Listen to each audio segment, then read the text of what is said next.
Bonjour à tous et merci de votre présence donc à cette 9e édition de notre rencontre Innovinceo. Pour vous rappeler en 2 mots ce que sont ces rencontres et ces conférences Innovinceo, c'est né donc il y a un peu plus de 9 ans, en 2017 d'ailleurs, d'une volonté de partager nos connaissances, nos expertises et celles de nos membres entre les clusters Vinceo donc sur la région Languedoc-Roussillon à l'époque, Occitanie aujourd'hui, et Innova sur la région Aquitaine et maintenant Nouvelle-Aquitaine.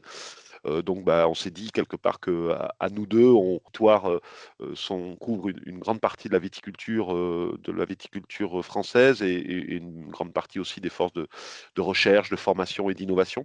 Donc, il est intéressant de partager nos connaissances, nos expertises, celles de nos membres, de créer du lien aussi entre nos adhérents et nos réseaux et puis, idéalement, de pouvoir aussi, susciter, des collaborations, des partenariats, des projets entre nos membres et entre ces 2 territoires.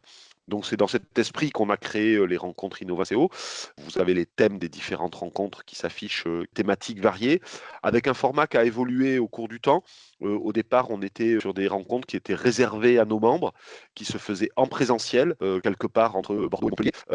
Et puis le Covid est passé par là, beaucoup plus de difficultés à mobiliser les uns et les autres sur des rencontres en présentiel. Vous le savez, vous le vivez sûrement dans vos activités. Donc on a basculé sur un format depuis 2 ou 3 éditions, sur un format en distanciel, en webinaire, ouvert à tous, et qui est plus destiné à mettre en avant un certain nombre d'innovations, de faire le point sur certains sujets, encore une fois dans une logique de collaboration entre nos 2 régions. Pour finir, c'est que depuis quelques éditions aussi, les conférences sont reprises lors des salons Citevi ou Vinitech.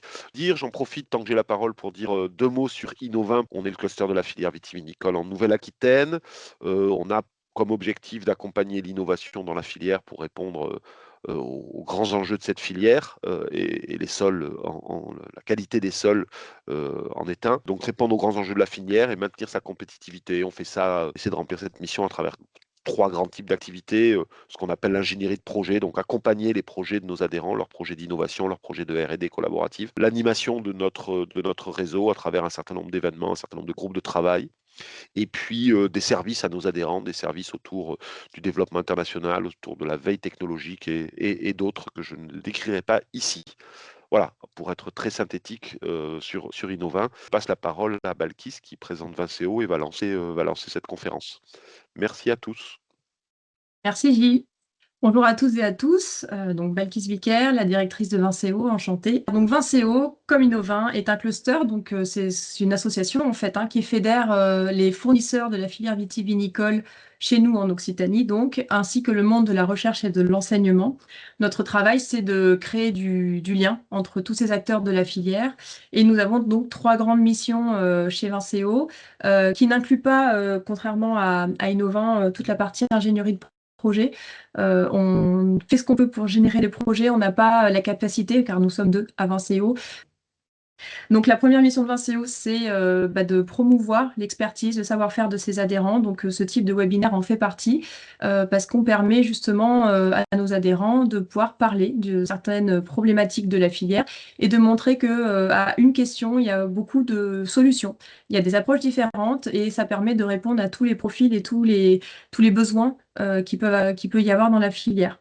Donc, on est présent sur des salons, Citevi, Vinitech, et on communique beaucoup sur les réseaux sociaux. Je vous invite d'ailleurs à nous suivre sur LinkedIn, ainsi que Innovin, parce qu'on partage des trucs très intéressants, notamment des événements. Ça, c'est notre deuxième mission, c'est donc de créer des événements qui permettent de favoriser des synergies positives, comme aujourd'hui, de faire en sorte que l'on puisse se connaître, se rencontrer entre fournisseurs, avec le monde de la recherche, avec l'enseignement, mais aussi entre les producteurs, les vignerons, les caves coopératives et nous. Donc, la possibilité de créer des projets, favoriser l'innovation. Donc, cette innovation qui est notre troisième mission, tout ce qui est prospective et innovation, nous, on travaille beaucoup à alimenter nos adhérents. Donc, on a une veille qui va toucher tous les aspects de la filière en France et à l'international. Et on travaille sur tout l'aspect prospectif. On essaie de comprendre un peu les enjeux à venir de la filière, donc répondre aux enjeux actuels et aussi anticiper ceux du futur. Voilà pour la présentation de Vinceo, qui fédère donc une centaine d'adhérents. Aujourd'hui, on peut passer à la diapo suivante. Nous avons sélectionné pour parler du sujet des sols quelques adhérents qui sont très forts sur le sujet, mais on tenait aussi à vous dire que d'autres de nos adhérents travaillaient et avaient pris en main le sujet des sols, que ce soit donc de l'intérêt, mais là c'est plutôt ceux qui sont affichés aujourd'hui, c'est ceux qui innovent, investissent dans tout ce qui est recherche et développement sur ces sujets. Le sol est vraiment pris à bras le corps par le réseau Vinceo. Et donc voilà, vous avez une sélection des adhérents d'Innovin et de Vinceo qui ont investi le sujet. Je tenais aussi, juste avant, de donner la parole à Virginie Lauvergeat, qui est notre modératrice et qui va introduire le sujet d'un point de vue technique et scientifique. Remercier donc les personnes qui ont co-organisé et qui ont fait bouger ce webinaire. Déjà les intervenants, Innovin bien sûr, mais voilà, plus particulièrement Maëva Breuil, Julie Cicatello, dont c'est l'anniversaire aujourd'hui, donc elle a beaucoup de mérite d'être là aussi, et Axel Thune, donc, qui a travaillé donc, aussi sur l'organisation. Voilà. Je donne la parole donc à Virginie. Et comme Virginie est en train de prendre la parole, j'en profite aussi pour vous parler du cluster Provence Rosée, qui a également investi le sujet avec son groupe Sol Vivant. Donc on n'est pas les seuls, Innovin et Vinceo, eux aussi ont fait un travail conséquent sur le sujet. Comme ça, j'ai tout dit. Bonjour à tous, donc je suis Virginie Lauvergeat, donc moi je suis maître de conférence à l'Université de Bordeaux et je travaille dans l'unité mixte de recherche d'écophysiologie et génomique fonctionnelle de la vigne à Bordeaux. Et une de mes thématiques principales, c'est d'étudier le rôle du porte-greffe dans la nutrition du plant de vigne et donc de façon assez logique, on va le voir maintenant, dans son interaction avec le microbiome du sol. Alors, dans le cadre de ce webinaire, donc je vais d'abord, dans un premier temps, donc présenter de quoi parle-t-on lorsqu'on parle de microbiome du sol et pourquoi est-ce qu'il est important de s'y intéresser. Puis, j'illustrerai avec quelques exemples comment évaluer et diagnostiquer la qualité microbiologique d'un sol et comment agir lorsqu'on détecte ce que je vais appeler plus tard une dysbiose, donc soit en rajoutant des micro-organismes ciblés, soit en modifiant la diversité végétale au sein de la parcelle. Donc tout d'abord, je vais revenir sur la notion de sol vivant et moi, je vais préférer ne pas parler de vie du sol, mais de vie dans le sol. Parce que le sol, c'est un écosystème complexe qui contient un grand nombre d'organismes vivants qui sont généralement classés en fonction de leur taille. Et c'est la quantité et le type d'espèces qui constituent ces organismes vivants qui va être appelée la biodiversité. Et plus la biodiversité est élevée, et plus l'on va considérer qu'on est en présence d'un sol fertile dans tous les sens du terme. Alors cette biodiversité, elle est dépendante de très nombreux paramètres, dont un des principaux est la qualité physico-chimique du sol. Alors, de quoi est-ce que l'on parle lorsqu'on parle de microbiote? Le microbiote, c'est l'ensemble des individus qui ne sont visibles que si l'on utilise un microscope, donc invisibles à l'œil nu. Et parmi ces micro-organismes, on va pouvoir citer des bactéries. Je commence par les bactéries parce que, il faut être conscient que dans un gramme de sol, une cuillère à café de sol, on peut trouver jusqu'à 1 milliard, dénombrer jusqu'à 1 milliard de bactéries. Et également, on va trouver des champignons microscopiques qui vont former des filaments qu'on appelle du mycélium. Et là encore, en fonction des sources, on va considérer qu'on peut mesurer de 3 mètres à 100 mètres de filaments mycéliens dans un gramme de sol. Mais on va trouver aussi des archées, des protistes, des virus, et c'est tout l'ensemble de ces micro-organismes qui constituent le microbiote, et chacun joue un rôle très important. Alors, de quoi est-ce que l'on parle lorsqu'on parle de microbiome? Parce que c'est un mot que l'on voit souvent apparaître, et c'est d'ailleurs un des titres de mon exposé. C'est l'ensemble de ce microbiote, de tous ces individus, et toutes les molécules qu'ils vont relarguer dans leur environnement, comme des protéines, des métabolites, de l'ADN, etc. Alors, il est bien connu aujourd'hui que la composition et la diversité fonctionnelle de ce microbiote influencent la qualité du sol.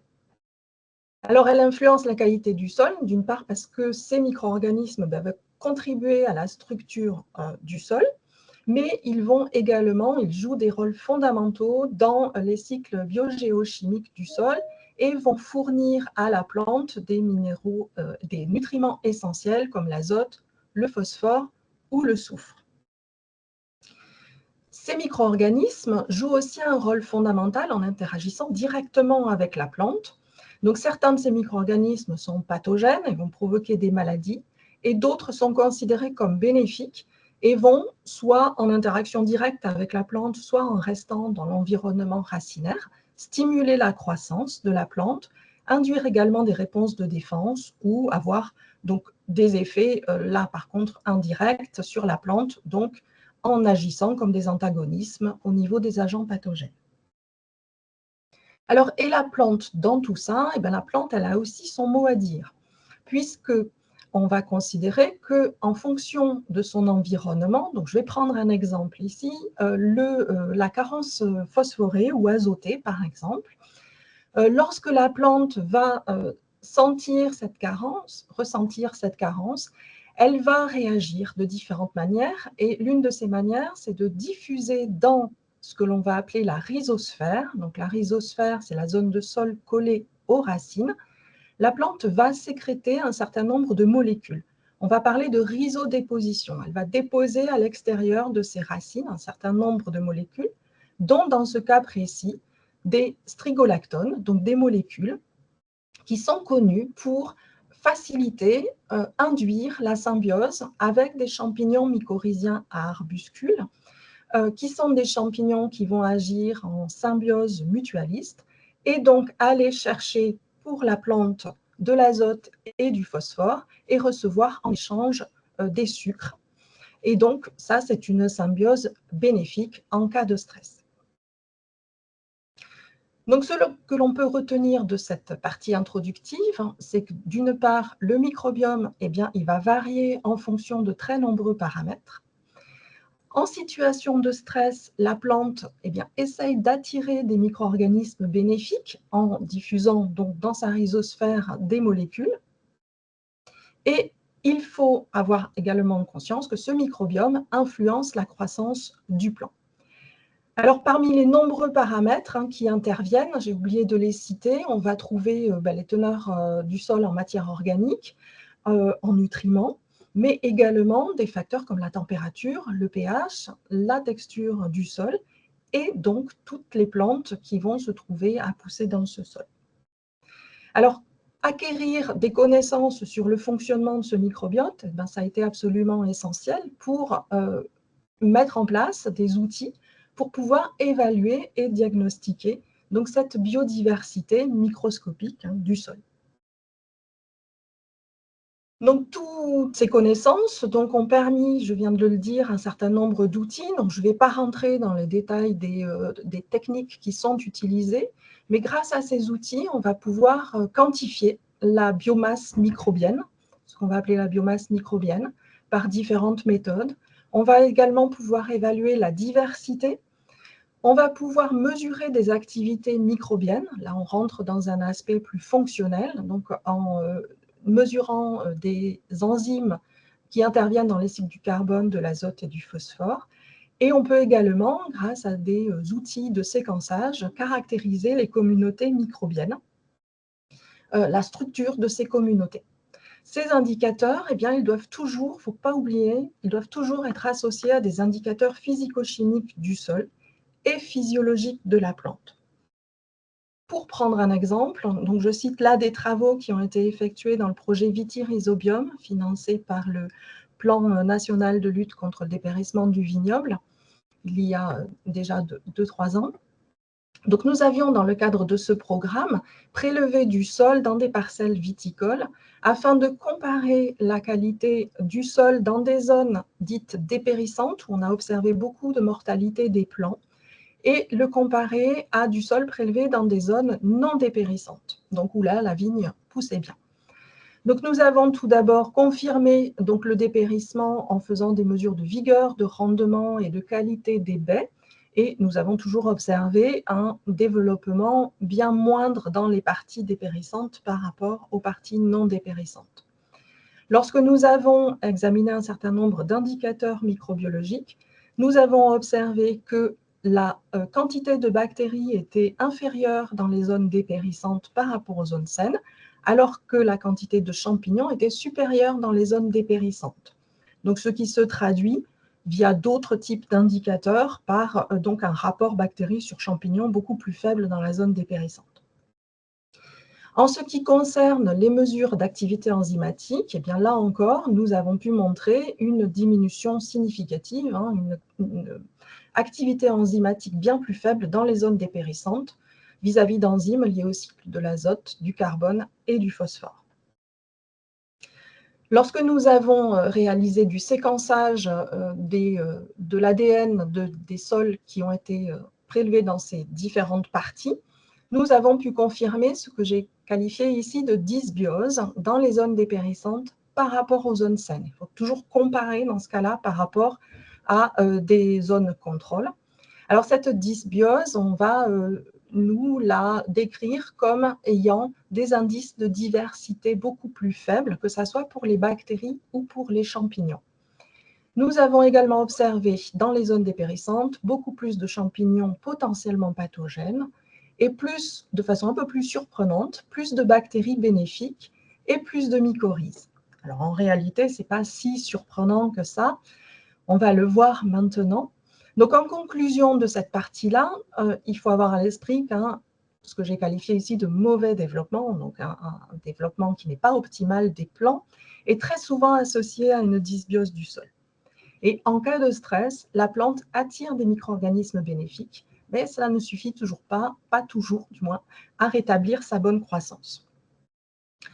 Dans tous les cas, lorsqu'on établit ce type de diagnostic, on peut poser un diagnostic, mais il n'y a pas d'identification claire là des raisons de la dysbiose qui peuvent être soit une raison du dépérissement, soit la conséquence, donc soit la cause, soit la conséquence.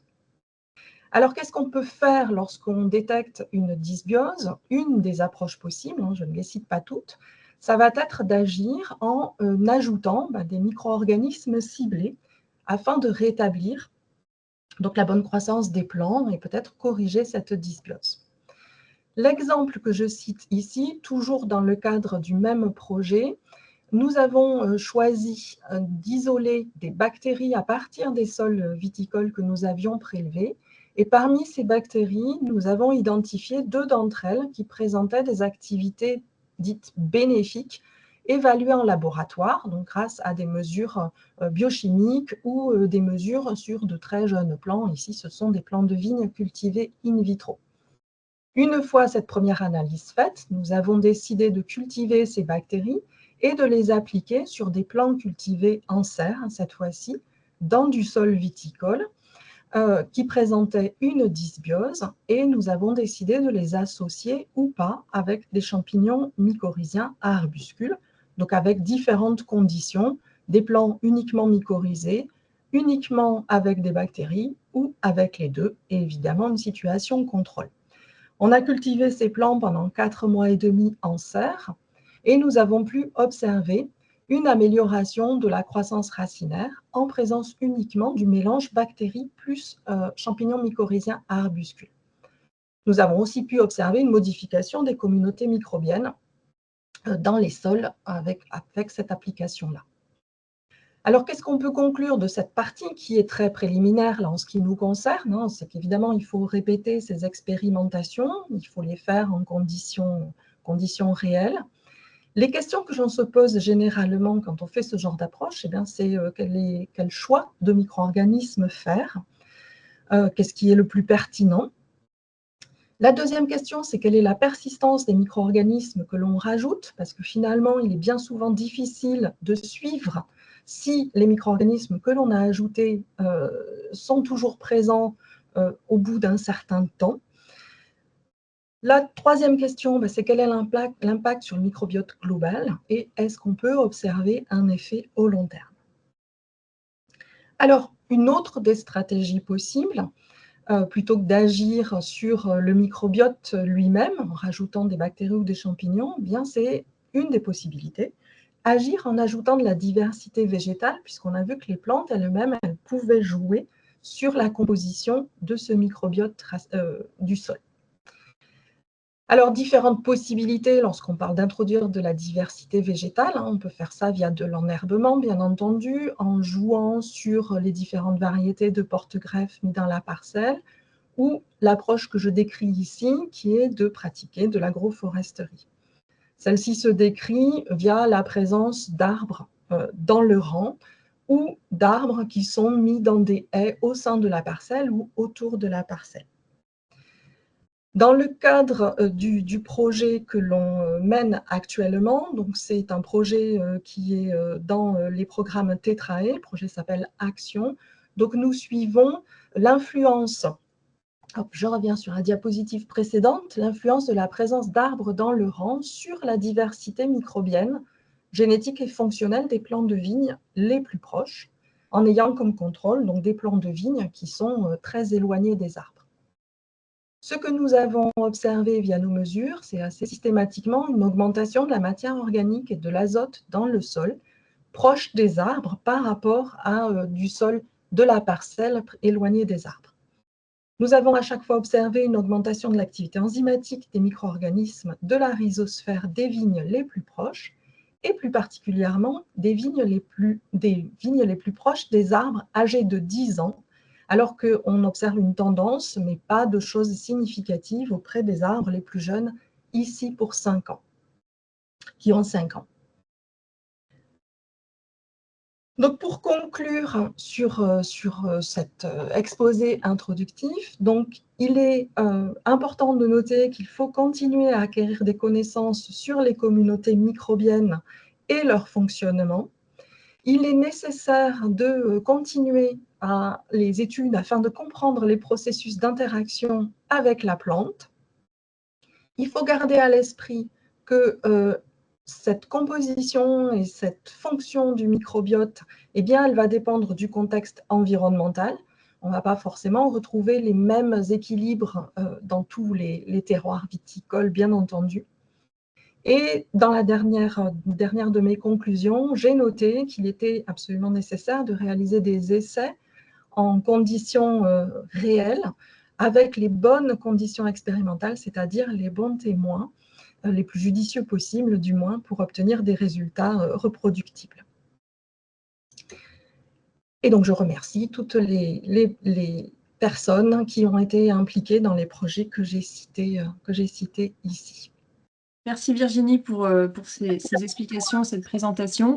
Si vous avez des questions, vous avez la possibilité de les mettre dans le chat et nous, voilà, pour tous ceux qui seraient arrivés après qu'on les expliqué, nous ferons tout un temps de questions-réponses à l'issue de toutes les interventions. Donc là, j'invite Olivier Demarle à venir s'exprimer donc pour Fraissinet.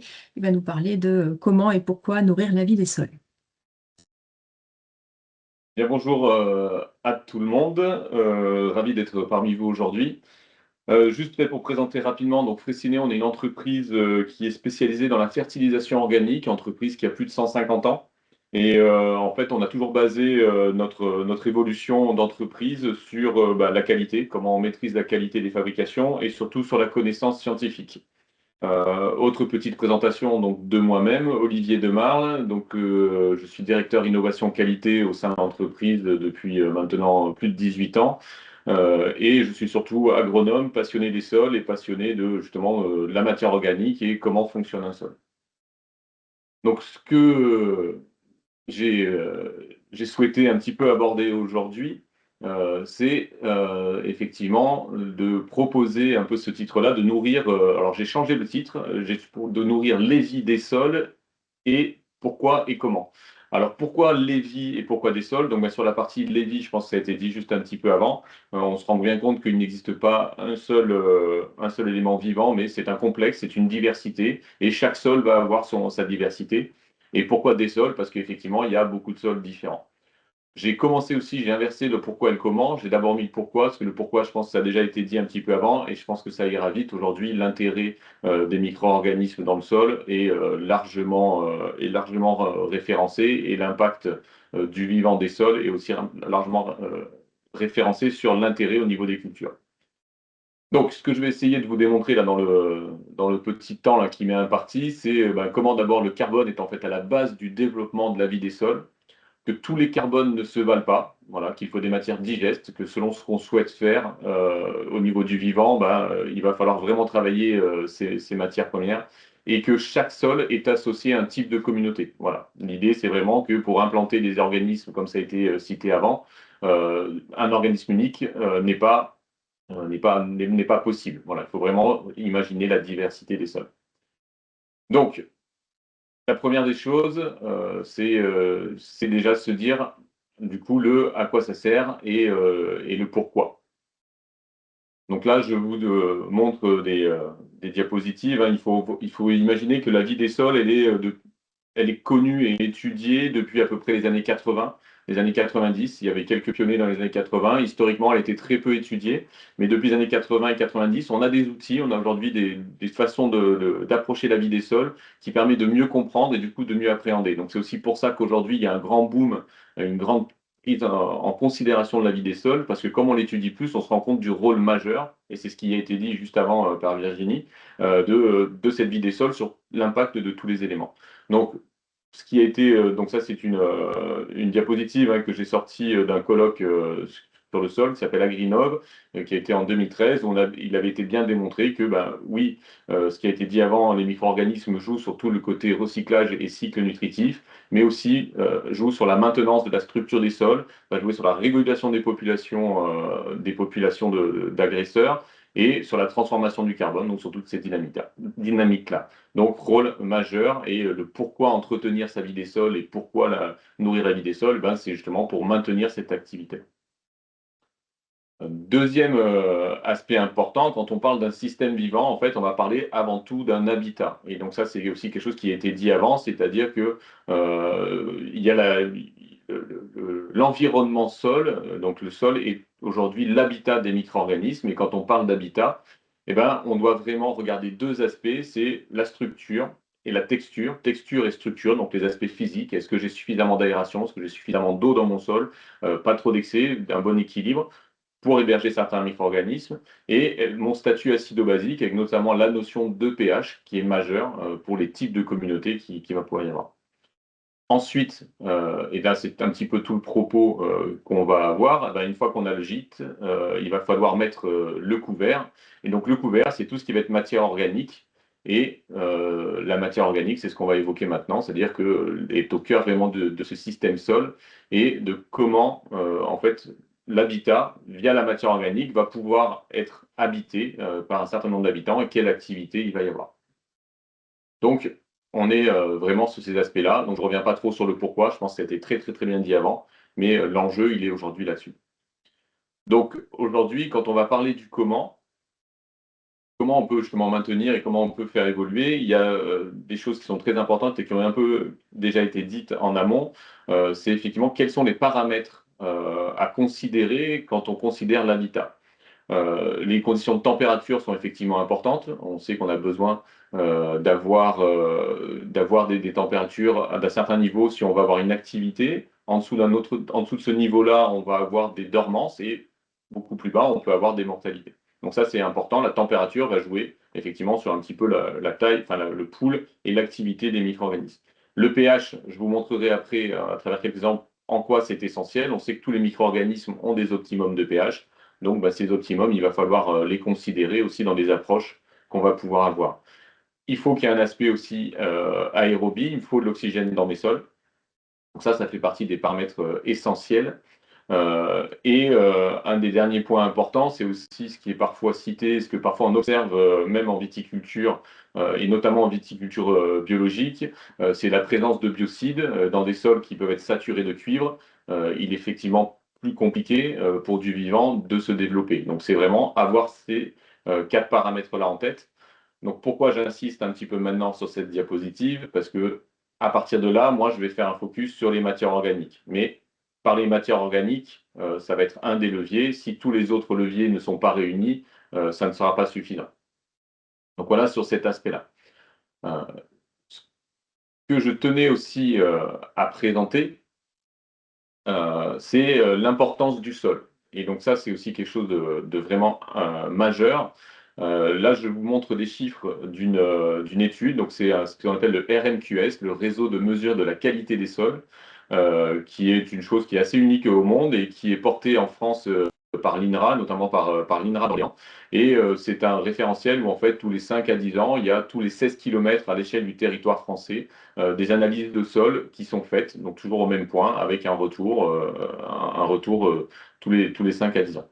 Et donc là, c'est une équipe de Dijon qui, en 2011-2010, a souhaité prendre l'ensemble de ces données et regarder deux paramètres. D'abord, la biomasse microbienne, donc la quantité de micro-organismes présentes dans toutes ces analyses de sol, et de comprendre les déterminants de cette taille de la biomasse microbienne.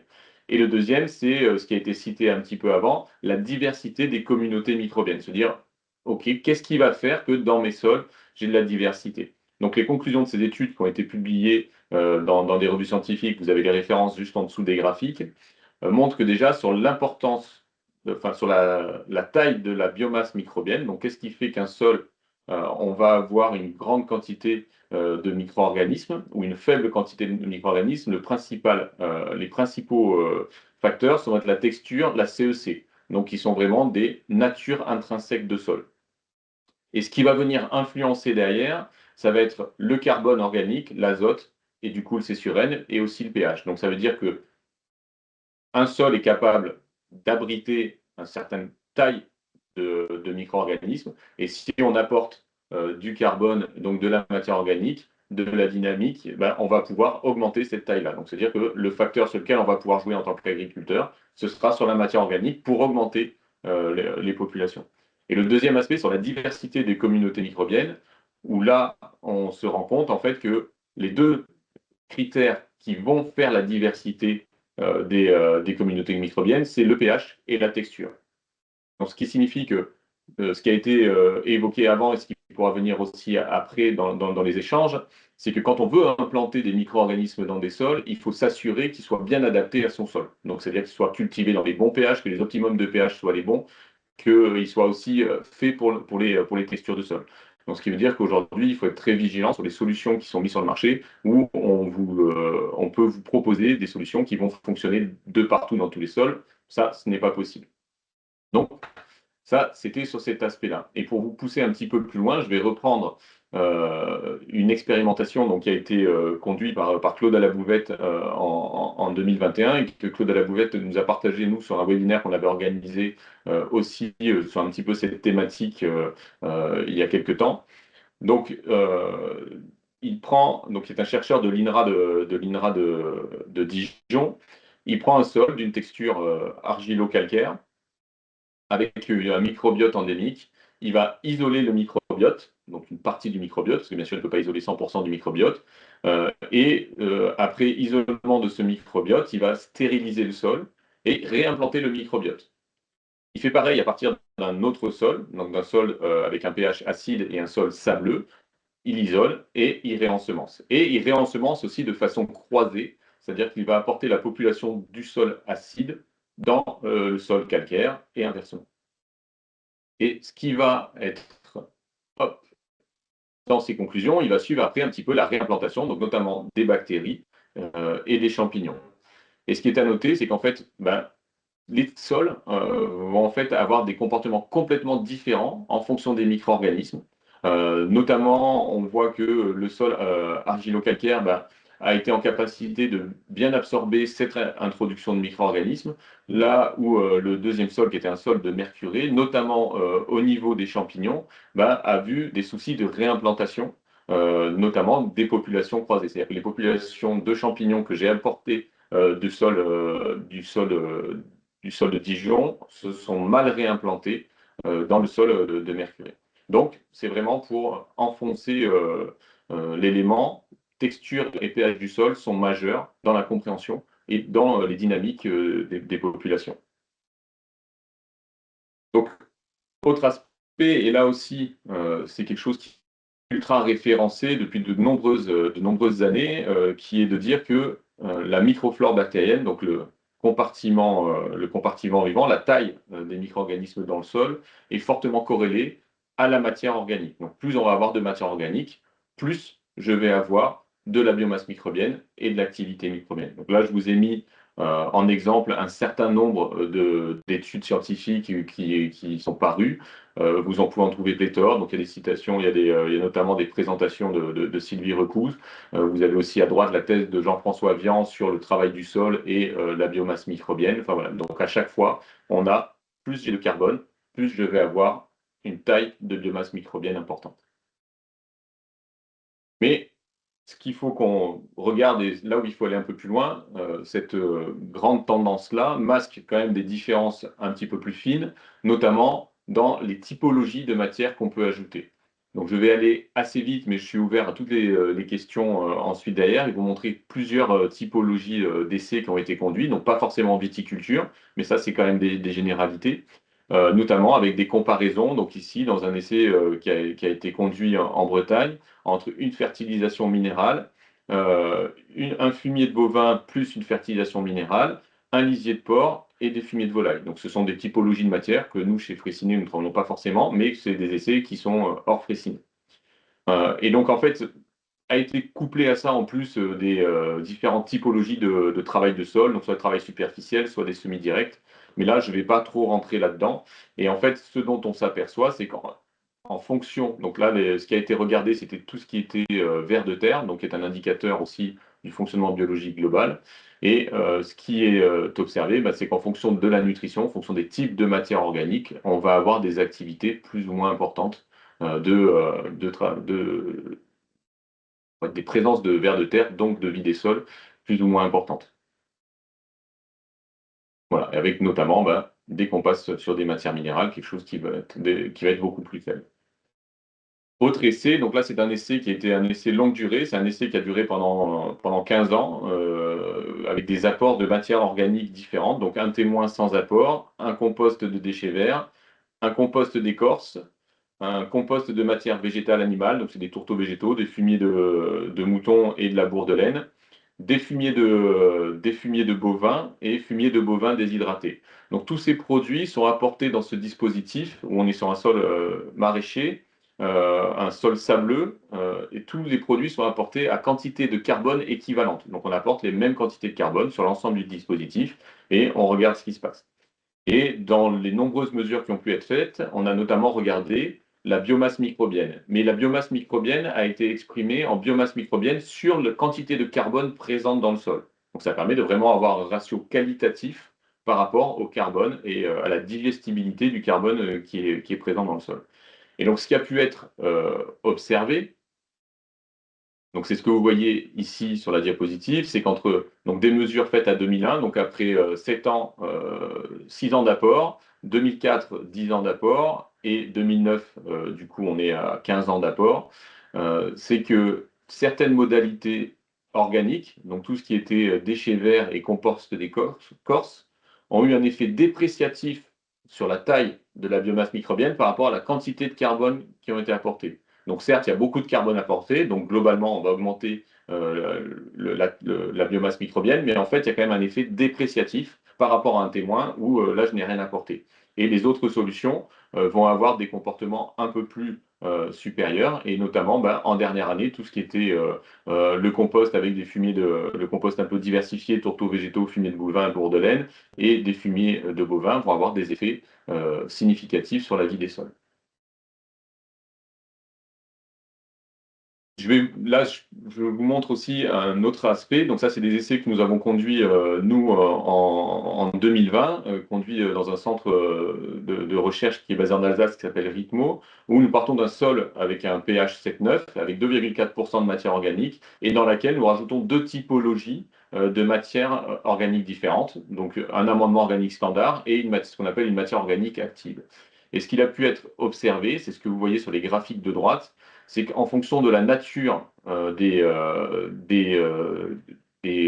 produits qu'on a apportés, on ne va pas avoir du tout les mêmes dynamiques, et notamment la matière active, qui est une matière qui pourrait se rapprocher d'un exudat racinaire, va avoir une très très forte augmentation au niveau de la biomasse bactérienne, alors que l'amendement organique va avoir une dynamique beaucoup plus lente. Et ce qu'on observe, c'est que sur le sol, pendant 28 jours en incubation, on a une baisse au niveau de cette biomasse microbactérienne. Et sur la partie fongique, on a l'impression qu'en fait, il ne se passe pas grand-chose à 28 jours. On a des toutes petites différences, mais avec des différences qui sont quand même pratiquement des doublements de population du fait des apports. Donc, dernier essai que je souhaite aussi vous partager ici. Donc ça, c'est un essai qui a été réalisé dans le cadre d'un programme de recherche qui s'appelle NV2, dans lequel il y avait de nombreux partenaires financés par BPI, dont IFV, dont le Supagro, dont INRAE, plus des entreprises partenaires, et où on a, pendant 4 ans, fait des apports, donc soit de matière d'azote minéral, soit de fertilisants minéraux, donc notamment de l'azote, soit de fertilisants organiques. Et nous avons regardé, je vois Balkis qui y arrive, donc je vais dépasser un peu le timing, c'est ça. Ok, j'ai bientôt terminé. Donc nous avons regardé notamment l'activité, les quantités de biomasse microbienne et d'azote minéralisé, donc l'activité microbienne à travers l'azote en présence de minéral ou d'organique. Donc on voit bien la différence que quand on apporte du carbone, on va avoir cette activité. Donc, je vais vous passer les notions de reliquat azoté et de ce que nous avions pu suivre sur ces dispositifs. Donc, pour conclure, l'idée, c'est un petit peu, j'en mets sur ma matière organique active. Voilà, il faut du carbone, il faut des quantités de carbone dans les sols. Donc, il faut apporter des matières organiques dans les sols, certes, mais il faut être assez vigilant sur les typologies qu'on va apporter, sur les qualités de matières organiques qu'on va apporter. On peut avoir des activateurs de sol, mais ils ne peuvent fonctionner que si on apporte du carbone et du bon carbone. Et après, je dirais que le carbone ne suffit pas. Sur un sol hyper tassé, vous n'arriverez pas à développer la vie des sols. Et pour terminer, de chez terminé, promis Balkis, dans les éléments de conclusion, je prends les éléments de conclusion d'un webinaire qu'on avait réalisé et que vous pouvez retrouver sur notre chaîne YouTube. On posait la question de est-ce que les sols sont morts ou est-ce qu'ils sont encore dedans. Et en gros, le chercheur qui était venu pour nous présenter un petit peu ces éléments-là est arrivé sur des conclusions-là où il fallait avant tout tirer le meilleur de son sol. Donc chaque sol a ses spécificités, donc il faut jouer sur les leviers actionnables. Il faut observer, il faut utiliser des modèles, il faut analyser, mais il faut vraiment piloter son sol. Et ça, c'est aux agriculteurs et aux viticulteurs de le faire. Il faut nourrir son sol et le nourrir sainement. Ça, c'est la base aussi. Et le dernier commentaire que moi, j'ai traduit en vous mettant une citation de Coco Chanel, la mode se démode, le style jamais. Et le style, c'est la matière organique dans les sols. C'est un style qui est connu et qui est reconnu depuis au moins 40 ou 50 ans. Donc parfois, il arrive des modes, des tendances tous les ans. Méfiez-vous des modes, restez sur le style, restez sur vraiment la fertilisation de base. Et merci de votre attention. Super conclusion. Merci Olivier, merci pour cette intervention. Si certains souhaitent avoir les présentations en suivant, vous pouvez aussi nous écrire dans le chat. J'invite donc sans plus tarder Thibaut Desplanches, directeur général de Célesta Lab, à s'exprimer sur les 3 idées reçues sur la vie du sol et son impact sur la vigne. Bonjour à tous, merci Balkis et merci aux 2 précédents intervenants d'avoir bien préparé le sujet. Je me présente, je suis Thibaut Desplanches, le directeur général de Célesta Lab. Célesta Lab, c'est une entreprise qui est quand même vieille, mais pas si vieille que Fraissinet, hein. On n'est pas encore à 150 ans, on va fêter nos 30 ans l'année prochaine. Je ne suis pas le fondateur, le fondateur nous écoute, je crois. Ça fait bien de dire le fondateur. Ça fait 30 ans que nous, on travaille sur le diagnostic de la santé des sols, de la fertilité des sols, de la qualité des sols. En 30 ans, le nom a un peu changé, mais les notions restent quand même toujours centrées sur qu'est-ce que j'ai sous les pieds et dans quelle mesure c'est capable de produire des plantes durablement et en bonne quantité. On tourne toujours autour du même sujet. On y a adjoint des notions de sécurité de l'environnement, de durabilité au fur et à mesure du temps, mais on reste toujours centré sur qu'est-ce que j'ai sous les pieds, comment je le diagnostique et quel itinéraire technique ou quelles actions je peux entreprendre en fonction de ce que j'aurais mesuré. Aujourd'hui, moi, j'ai choisi un axe un petit peu particulier, puisque Olivier a bien présenté les différents mécanismes, la matière organique active, digestible, et puis la matière organique, on va dire, un peu plus stable.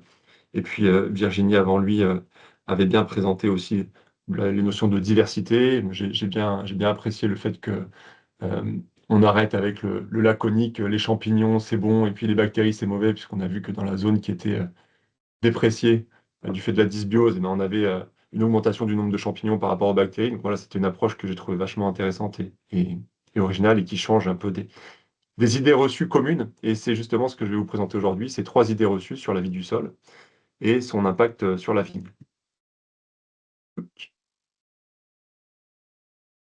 Première idée reçue, j'ai plein de matière organique, donc mon sol est vivant. Alors ça va faire le lien avec ce que vient de vous présenter Olivier, qui vous disait il y a une corrélation entre la quantité de matière organique et la vie du sol. Alors, ce que moi je vais résumer sous le terme biomasse microbienne à de nombreuses reprises, hein, je vais pas rentrer dans le détail, mais aujourd'hui au laboratoire, on ne peut pas mesurer l'intégralité des compartiments vivants du sol. On se concentre sur la biomasse qui se voit au microscope, c'est-à-dire la biomasse microscopique qu'on n'étudie pas au microscope, mais qui est une biomasse donc microbienne, bactéries, champignons, actinomycètes, etc. Sur cette affirmation, j'ai plein de matière organique, donc mon sol est vivant.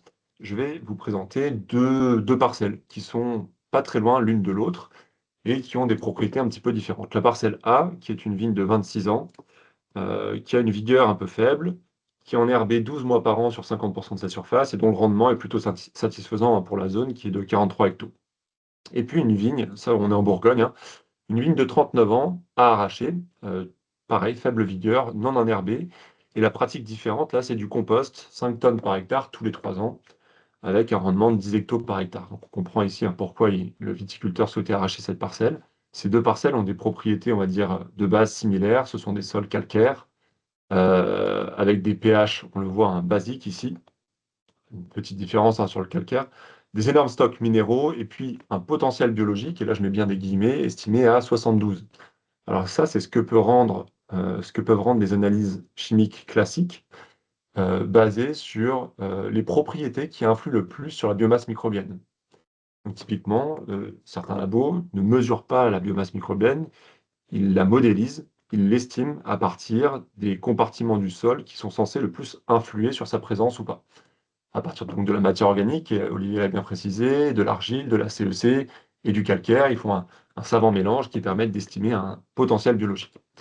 On va voir que cette idée de potentiel biologique, même si elle a une sorte de réalité, lorsqu'on la confronte à la réalité froide des chiffres, c'est-à-dire la mesure précise de la biomasse microbienne, elle ne tient pas vraiment la route. Donc sur ces 2 parcelles, on a aussi des résultats analytiques de base qui sont presque identiques. Là, je vous présente la matière organique. Vous le voyez, hein, les bornes sont à peu près similaires, c'est entre le trait noir et le trait bleu. Ce sont les traits qui nous permettent de dire on est dans la norme ou pas des sols de ce type de texture-là et dans ce type de culture. Ici, on est en viticulture. On voit les deux valeurs ici, elles sont à 2,3, identiques sur les 2 parcelles. Pour autant, lorsque l'on mesure la biomasse microbienne de ces 2 parcelles, on a des valeurs qui sont extrêmement différentes.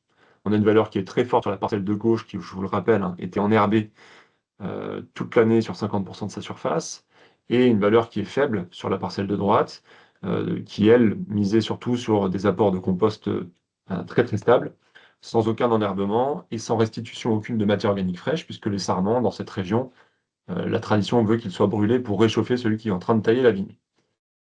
Je me permets de citer la région, puisque j'ai passé quelques années aussi moi-même à tailler dans la vigne, à me réchauffer avec les brouettes qui brûlaient les sarments. Il s'avère que finalement, au niveau du sol, ça a un impact plus important que ce qu'on ne le pensait. Donc ça, c'est un petit cas d'étude qui vous présente, à partir d'un exemple spécifique, que la matière organique, c'est bien, mais ce n'est pas suffisant pour assurer une vie dans le sol. Et à partir d'un exemple, je peux vous donner un autre chiffre qui, lui, est peut-être plus représentatif, qui a été fait sur l'intégralité de notre base de données. On a observé que, oui, il y avait une corrélation, évidemment, entre la biomasse microbienne du sol et la matière organique totale. On obtient une courbe de corrélation qui est plutôt bonne. Mais si on ne se base que sur le diagnostic de la matière organique pour estimer la biomasse microbienne, on se trompe dans 48% des cas. C'est-à-dire que dans 48% des cas, la biomasse n'est pas au même niveau que la matière organique. C'est-à-dire si la matière organique est forte, on n'aura pas une biomasse microbienne forte dans 48% des cas. Donc oui, c'est une condition nécessaire, mais insuffisante. Et ça va nous amener à cette conclusion-là, la présence de matière organique elle est suffisante, elle est nécessaire mais pas suffisante, et à cette notion-là de différence entre la quantité de matière organique et la qualité. Je vais reprendre rapidement ce schéma qui est issu d'un livre de 6e, donc normalement tout le monde devrait être en mesure de le comprendre. Ici, vous n'avez que de la matière organique. Vous avez de la matière organique fraîche en haut à gauche, représentée par la feuille de vigne. Il y a des matières organiques vivantes qui est autour de cette matière organique en cours de décomposition, et puis une chaîne de la décomposition qui vous présente bien que la matière organique, au fur et à mesure de son vieillissement, de sa dégradation dans le sol, elle devient de plus en plus petite et de plus en plus stabilisée pour arriver dans un compartiment qu'on appelle humus, qui est en fait une accumulation à la fois de matières organiques qui sont très difficiles à digérer, mais aussi de résidus de la dégradation des matières organiques fraîches. En d'autres termes, ce sont des excréments de micro-organismes, même si ce n'est pas vraiment des excréments, on peut prendre cette petite métaphore pour mieux comprendre. Ce qui est très intéressant ici dans ce graphique, c'est qu'il y a une origine unique et universelle à toutes les matières organiques. Toutes ces matières organiques-là sont composées de briques de base qui ont été produites par des végétaux. Le carbone du ver de terre en bas à gauche, c'est le carbone qui était initialement présent dans la feuille de vigne, ou dans le sarment, ou dans le compost qui a été apporté, ou dans le couvert qu'on a fait pousser. Mais le compost, c'est issu probablement de végétaux et évidemment de fumier, peut-être, qui eux ont été issus de l'herbe qu'a mangé les vaches. Donc, si on remonte la chaîne, on arrive toujours à un moment donné à un végétal qui a capté du carbone via la photosynthèse et qui a produit une matière qui a été ensuite dégradée par la vie du sol. On le voit ici, donc il n'y a pas une matière organique, mais des matières organiques. Et c'est pas complètement stupide de dire que le ver de terre, ça n'a pas du tout le même rôle et le même fonctionnement qu'une feuille de vigne ou qu'un humus. C'est exactement la même chose si je prenais votre exemple à vous. Vous êtes assis devant votre table, devant votre ordinateur. Vous n'avez pas le même table en bois sur laquelle vous posez les coudes, ou sur les vêtements en coton que vous portez, ou encore sur le repas que vous allez manger dans quelques dizaines de minutes. Dans les sols, il y a une grande diversité à la fois de fonctions, de rôles, mais aussi donc de matières organiques. C'est très compliqué de les évaluer, donc pour ça, on les a regroupés par grands pôles de matières organiques. On a des matières organiques qui sont digestibles, en haut à gauche, et qui sont riches en énergie. On a des matières organiques vivantes, que j'ai regroupées au centre. Et puis, on a des matières organiques qui sont très stabilisées, qui ont ce rôle d'habitat que présentait tout à l'heure Olivier. Les humus ont un rôle essentiellement dans la physique du sol, dans le comportement plastique, dans la capacité à maintenir un sol structuré, à faire des liaisons chimiques avec certaines particules minérales telles que les argiles. Et puis enfin, on a la transformation de cette matière organique en matière minérale, c'est-à-dire du CO2. Ce que j'ai présenté à droite, c'est l'activité de la biomasse microbienne, en tout cas de la vie du sol, qui va manger les matières organiques en haut à gauche nutritives, dans un habitat qui devrait être suffisamment confortable pour l'héberger. Pourquoi je vous présente tout ça? Tout simplement pour vous dire qu'aujourd'hui, il y a des analyses qui sont présentes sur le marché, qui sont capables de décrire les différentes qualités de matière organique, et ça a un impact sur les décisions que les viticulteurs peuvent prendre dans leur itinéraire technique. À la question, est-ce que je dois apporter du compost, du fumier, ou est-ce que je dois plutôt m'orienter vers des couverts végétaux? Est-ce que l'activité biologique produit suffisamment d'azote pour que je me passe de fertilisation, ou est-ce qu'au contraire, je dois maximiser les apports sur cette parcelle? Ces analyses permettent de répondre à ces questions. Je reviens donc à mon idée reçue numéro 2. J'ai plein de matières organiques, donc je n'ai pas besoin d'en rajouter. Ça, c'est assez fréquent. Alors, ce n'est pas un truc typique du Sud, parce que c'est assez rare les situations où on a vraiment beaucoup de matières organiques. Mais dès qu'on monte un petit peu en altitude, ou dès qu'on va dans des régions un petit peu plus septentrionales, ou même à l'ouest de la France, sur des régions plus riches, avec des sols un peu plus riches, comme les sols de Charente, on a très fréquemment, moi de toute façon, mon sol il est très riche en matière organique, donc je n'ai pas besoin d'en rajouter. Alors, je vous présente deux nouveaux cas d'études. Un sol A qui est en plantation et puis un sol B qui est un pinot noir sur une vigne de 50 ans avec une vigueur satisfaisante et un rendement qui approche les 50 hectos, ce qui pour la région est tout à fait satisfaisant. Vous le voyez, qu'une vigne qui est bien plantée dans les bonnes conditions avec un bon sol, ça peut encore produire pendant de très belles années avec un rendement tout à fait satisfaisant. Pareil, les résultats analytiques de base sont à peu près similaires. On est sur des sols qui sont calcaires, qui ont un pH qui est basique.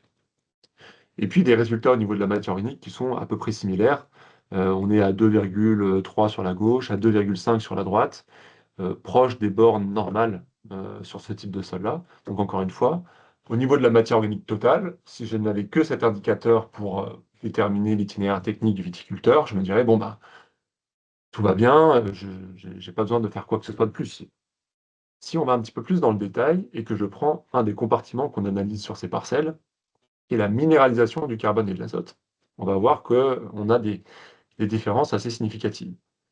La manière la plus simple que j'ai de le représenter, hein, cette minéralisation du carbone, c'est si je vous enfermais, vous, dans une pièce et que je vous mettais dans les conditions optimales pour votre activité biologique, il s'avère que pour les micro-organismes, c'est 28 degrés, avec une humidité qui est bien contrôlée, et que je mesure la quantité de CO2 que vous dégagez, j'ai une bonne vision sur quel est votre niveau d'activité. Plus vous faites du sport ou plus vous réfléchissez, plus vous émettez du CO2.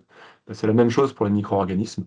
Je les enferme dans une boîte et je regarde à 28 degrés pendant 28 jours, est-ce qu'ils sont capables de libérer du CO2, beaucoup ou pas. Ça, c'est la parcelle A et ça, c'est la parcelle B. Vous le voyez bien, les différences sont significatives. À gauche, on a une parcelle qui minéralise énormément de carbone et à droite, ben, dans les bornes blanches, c'est-à-dire de façon plutôt cohérente sur ce type de sol. Maintenant, si je compare cette quantité de CO2 qui a été émise par rapport à la quantité de carbone totale du sol, je réalise qu'en fait, à gauche, j'ai un indice de minéralisation de 4,9%. Ça veut dire que près de 5% de la matière organique du sol a été digérée, dégradée, donc a été perdue, hein, en d'autres termes, en seulement 28 jours, ce qui est énorme, hein. À l'inverse, à droite, seul 1,6% de la matière organique totale du sol a été dégradée en 28 jours. 28 jours à 28 degrés, pour vous donner une idée de ce que ça représente sur le terrain, c'est à peu près 4 mois, hein, sur une base 15 degrés. Ça dépend des régions, évidemment, mais juste pour vous représenter. Donc ça veut dire qu'en 4 mois, ici, on perd 5% de la matière organique à gauche et 1,6 à droite. On est dans une situation de surminéralisation à gauche et en fait de sous-minéralisation à droite. Et du coup, le diagnostic que l'on peut faire de ces parcelles, il est totalement différent. À gauche, il va plutôt falloir axer sur la diminution du travail du sol, sur l'apport éventuellement de matières organiques qui sont plus stables, et ne pas chercher à trop stimuler la vie du sol, parce qu'on est déjà dans une situation dans laquelle le capital organique, voilà, il se surconsomme, alors qu'à droite, on est en situation de sous-minéralisation, avec probablement des matières organiques qui sont très stabilisées et qui empêchent les micro-organismes de se nourrir correctement. Donc à droite, on va plutôt axer sur des matières organiques qui sont nutritives, faciles à digérer, comme les couverts végétaux. Avoir beaucoup de matière organique, ça n'exclut pas de devoir en apporter. L'exemple que je viens de vous présenter, il est absolument typique de plein de parcelles dans laquelle parfois on a un gros capital organique, mais la qualité de cette matière organique, elle est insuffisante et on doit en rajouter ou sous forme de matière organique plus stabilisée pour limiter la surminéralisation ou sous forme de matière organique pardon, très digestible afin de stimuler la vie du sol. Dernière idée reçue, j'apporte du compost pour dynamiser mon sol. Je passe. Apport de compost, c'est quand même 8 travaux du sol par an et compost 5 tonnes tous les ans, ce qui est un apport quand même considérable. Là encore, hein, on est sur un compost qui est très très stabilisé avec un osmose très important. Donc on espère qu'en faisant tous ces apports-là, on aura stimulé la vie du sol. Elle est en fait qu'à un niveau satisfaisant. Et là, je rejoins encore une donnée qui avait été donnée par Olivier. Le rapport biomasse microbienne sur matière organique totale est seulement de 0,9%, le fameux BM sur C qu'a présenté Olivier. Donc on voit ici que le compost n'était pas la matière la plus adaptée pour stimuler la vie du sol, parce qu'elle a en fait stabilisé le compartiment biologique à un niveau qui est finalement plutôt bas. Ça a augmenté, en fait, on le voit ici, que le compartiment rouge, c'est-à-dire la matière organique liée, la matière organique stable du sol, et pas vraiment la matière organique libre, qui est la matière organique digestible. J'ai terminé, hein. Le compost améliore surtout le gîte et peu le buffet, en tout cas s'il est très stabilisé. Ce qu'il faut garder en tête, c'est qu'il y a donc des qualités différentes de matière organique. Il y a des outils spécifiques pour les mesurer, qui sont pertinents et qui amènent une transformation profonde des itinéraires techniques des viticulteurs. Ce métier-là, on le fait, nous, depuis plus de 30 ans. Il y a un certain nombre d'acteurs qui développent de nouvelles méthodes aussi sur le sujet et qui sont les bienvenus. En tout cas, il y a largement de quoi faire sur le terrain. Je vous remercie pour votre attention et si vous voulez un petit peu plus d'infos, n'hésitez pas à m'envoyer un petit mail ou à me suivre sur LinkedIn. Je poste sur ce sujet toutes les semaines. Merci à tous. Merci beaucoup Thibaut. Donc Sandrine Claus, s'il vous plaît, pour Starfish, qui va nous parler de comment analyser les fonctions bactériennes du microbiote pour régénérer les sols viticoles. Eh bien, bonjour à tous. Merci d'abord à Innovin.co et à Innovin de nous offrir la possibilité donc, de participer à cet événement. Donc, je suis la fondatrice de Starfish Biosciences, une société basée à Bordeaux qui focus sur la régénération du microbiote des sols. On va surtout parler de bactéries des sols. Notre activité aujourd'hui, elle se divise en deux segments. Donc, on commercialise une activité de service de diagnostic microbiologique, donc fonctionnel des sols, qui va être très complémentaire de tout ce qu'on a pu entendre jusqu'à présent. Et puis, on a une activité de développement de biosolutions de nouvelle génération, donc basée sur des bactéries vivantes extraites des sols, qui portent des fonctions sélectionnées pour pouvoir régénérer des fonctions du sol appauvries dans les sols agricoles. Pardon.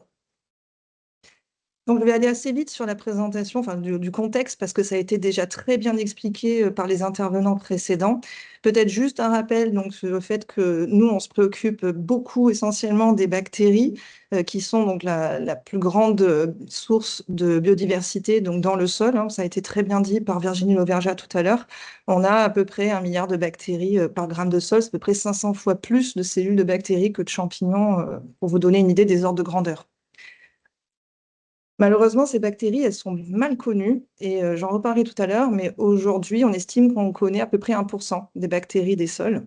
Et donc, on a besoin de développer de la connaissance autour de ces bactéries, surtout pour comprendre le rôle qu'elles jouent dans les écosystèmes des sols. Alors, on ne part pas de zéro. On a beaucoup de travaux scientifiques de grande qualité, notamment portés par l'INRAE et puis aussi par des groupes internationaux. Et donc, je vais en présenter simplement deux pour appuyer le discours sur l'importance des bactéries des sols et de leur fonctionnement. Ici, ce que vous voyez, c'est un extrait d'une publication du chercheur Laurent Philippot à l'Université de Dijon, donc qui fait partie de l'INRAE, et qui a publié cette revue l'an dernier qui explique très très bien l'importance donc de toutes les activités microbiennes du sol qu'on voit en vert ici, donc qui sont impliquées, donc, comme on l'a dit tout à l'heure, dans le recyclage des nutriments, dans la production aussi de molécules qui sont très importantes pour la structuration du sol, dont on a peu parlé, comme les EPS par exemple, donc les exopolysaccharides, qui sont des filaments qui vont permettre de structurer le sol, mais aussi de retenir l'eau, donc ils ont des rôles très importants dans le sol. Et puis l'ensemble de ces fonctions microbiennes eh bien, sont associées donc, à des caractéristiques et des propriétés physico-chimiques du sol, dont on a beaucoup parlé, notamment avec Céleste Alab, et qui sont caractéristiques de chaque sol et qui vont aussi influencer inversement la communauté microbienne de ce sol. Alors, pourquoi les bactéries, c'est important? Ça a été aussi très bien démontré par une grande étude pan-européenne qui a été publiée l'année dernière, en fin d'année. Là, on parle d'une étude qui a couvert 20 pays européens, donc c'est colossal, avec presque 600 échantillons collectés partout en Europe et des analyses de sol qui ont été effectuées pour identifier en fait les liens entre la productivité du sol et les paramètres, les caractéristiques de ces sols. Donc, tous les paramètres classiques agronomiques, on va dire, du sol ont été étudiés, et y compris la biodiversité microbienne de ces sols. Et la conclusion de cette étude, c'est que la productivité du sol est directement liée à la présence de bactéries dans les sols. Donc, vous voyez ici, typiquement, d'acidobactéries, de firmicutes, qu'on appelle aujourd'hui les bacillota, et de protéobactéries, par exemple, qui sont dans le top 5 des facteurs influençant la productivité des sols agricoles. Alors, on en a beaucoup parlé tout à l'heure. La nature du sol, c'est le principal facteur d'influence de la composition de la communauté microbienne du sol, et c'est particulièrement vrai pour les bactéries. Ici, je vous présente un résumé qui a été publié par le chercheur Noah Firer, qui est un grand laboratoire de recherche sur le microbiote des sols aux États-Unis, qui est mondialement connu, et qui a essayé d'organiser, d'ordonner les facteurs d'influence sur la communauté, donc la composition des communautés microbiennes des sols. Et dans son top 3, on y retrouve le pH, la quantité de carbone organique et la quantité d'oxygène, donc aussi donc le potentiel redox de ce sol, qui sont vraiment les 3 facteurs qui vont le plus influencer la composition microbienne du sol. Donc le constat scientifique aujourd'hui, c'est que le microbiote des sols, c'est un vrai levier d'action pour soutenir les rendements, notamment face au changement climatique, comme on l'a vu, puisqu'ils sont directement liés à la productivité de ces sols. Malheureusement, donc, on a encore un déficit de connaissances et on a besoin d'acquérir une connaissance beaucoup plus fine de ce microbiote pour pouvoir développer des solutions, des biosolutions qui soient les plus efficaces possibles. Comme je l'ai dit en introduction, 99% des bactéries des sols n'ont encore jamais été cultivées. Donc aujourd'hui, on a accès à différentes méthodes pour étudier les micro-organismes des sols. Donc évidemment, on peut cultiver les bactéries, mais on sait que ça va rester limité. Par contre, on peut avoir accès à des méthodes qui sont indépendantes de la culture et donc qui reposent sur le séquençage ADN, comme Virginie l'a présenté en introduction. Alors aujourd'hui, la façon dont on travaille chez Starfish, c'est d'utiliser justement, de se reposer sur le séquençage ADN qu'on dit à haute résolution. Je détaillerai un petit peu ce que ça signifie exactement, mais la méthode employée, c'est d'aller rechercher l'ADN dans chaque sol, extraire cet ADN, et puis ensuite, il y a tout un ensemble de process qui vont nous permettre d'assembler des génomes fonctionnels de bactéries, de pouvoir les classer en faisant des annotations au niveau taxonomique, donc pour pouvoir connaître qui sont les organismes qui sont présents dans les sols, mais aussi au niveau fonctionnel. Alors, je fais un petit zoom pour expliquer un petit peu les différentes méthodes de séquençage ADN qui existent aujourd'hui à notre disposition.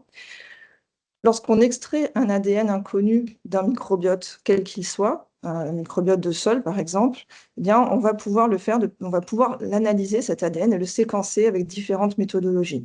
La plus courante, c'est ce qu'on appelle la méthode du gène 16S. Ce gène, en fait, c'est un petit gène, un petit fragment de gène qui est ubiquitaire, qu'on va retrouver dans toutes les bactéries et qui est utilisé pour pouvoir classer au niveau taxonomique les bactéries. C'est-à-dire qu'on va pouvoir dire à quelle grande famille les bactéries appartiennent à partir de ce gène 16S. Ce gène 16S, souvent, il est séquencé partiellement. Donc, on va regarder un fragment de quelques centaines de paires de bases par rapport à un génome global qui va faire à peu près entre 3 et 8 millions de paires de bases. Donc, c'est vraiment un tout petit fragment qui va être un moyen de pouvoir classer au niveau taxonomique les bactéries. Alors évidemment, lorsqu'on mesure uniquement un petit fragment d'ADN, eh bien, ça ne nous permet pas d'avoir accès directement aux fonctions qui sont portées par ce génome. Et donc, on va devoir pouvoir estimer les fonctions qui sont portées par ces bactéries. On le fait à travers de l'extrapolation en fait, de bases de connaissances qui ont été acquises, notamment à partir des microbiotes intestinaux, puisque ce sont ceux qui sont les mieux connus, et puis le 1% de bactéries connues des sols. Donc, c'est important de comprendre que quand on utilise cette méthode de séquençage 16S, on n'a pas un accès direct aux fonctions portées par les bactéries des sols, et qu'en fait, on va vraiment devoir extrapoler à partir d'organismes qui sont quand même très différents de ceux qu'on va retrouver dans les sols. L'autre méthode, l'autre alternative, c'est d'utiliser donc le séquençage ADN à haute résolution. Il y a plusieurs façons de le faire. Il y a la méthode dite shotgun, il y a la méthode dite hybride. Je ne vais pas rentrer dans le détail, mais globalement, ce sont des méthodes qui vont pouvoir mesurer les fragments d'ADN qui sont distribués sur l'ensemble du génome et donc qui vont permettre de lire le génome complet de ces bactéries. Le gros avantage, c'est qu'en ayant une lecture directe des gènes qui sont portés par ces bactéries, on va pouvoir à la fois classer et annoter la taxonomie de manière très précise de chaque génome. Donc, on va pouvoir déterminer l'origine de ce génome jusqu'à son espèce. Et puis, on va bien sûr pouvoir aussi remonter aux fonctions qui sont réellement portées par ce génome puisqu'on les mesure directement. Donc, bien sûr, c'est la deuxième solution que nous pratiquons chez Starfish Biosciences. Et là, je vais vous partager un retour d'expérience que nous avons réalisé dans la région du Bordelais.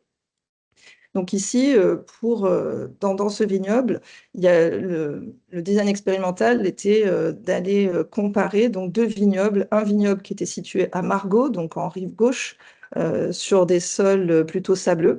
Et puis un vignoble qui était situé en rive droite, donc dans le Saint-Émilion, où on a des sols plutôt équilibrés. Donc, chaque échantillon de sol qui a été prélevé est caractérisé pour son niveau pour sa granulométrie, ses paramètres physico-chimiques, comme on l'a bien entendu précédemment, c'est capital pour pouvoir bien connaître, bien comprendre les paramètres qui vont influencer la communauté microbienne de ces sols.